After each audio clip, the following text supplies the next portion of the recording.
भाई लोग, आप लोगों में से कई भाई का कमेंट आता है भाई कि मनी मिराज का मूवी जो आया था वेलकम मूवी, उन मूवी को लेकर कि मतलब वो एक दिन का कमाई कितना था और जाकर टोटल सिनेमा घर कितना मिला था उनको। तो मैं उनसे बताना चाहता हूँ भाई देखो, उनको जो है ना वेलकम मूवी को लेकर 25 सिनेमा घर मिला था मनी मिराज को, ठीक है। और 25 सिनेमा घर में टोटल यदि ऑफिस कलेक्शन की बात किया जाए रुपया का कि एक दिन के अंदर कितना रुपया कमाया था पूरे कलेक्शन करके, तो मैं उनसे बता देना चाहता हूँ कि भाई देखो, एक दिन में जो है ना कोई खास रिस्पॉन्स नहीं था इस मूवी का।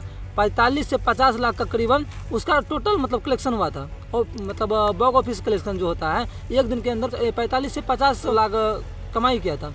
लेकिन भाई 2 दिन के अंदर, यानी कि 2 दिन से बीता जैसे तीसरा दिन के अंदर जो है ना भाई, वो सीधा इतना छलांग मारा है आप लोग सोच भी नहीं सकते भाई। 1.5 करोड़ का कमाई किया था तीसरा दिन।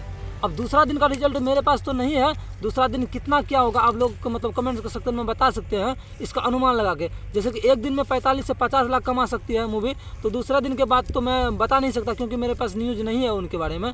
रिजल्ट रहेगा तभी तो बताएंगे भाई, डिफॉल्टरी तो नहीं करते अपने वीडियो में। जो भी बोलता है मैं अपने वीडियो के माध्यम से सच्चाई के सिवाय कुछ नहीं बोलता हूँ।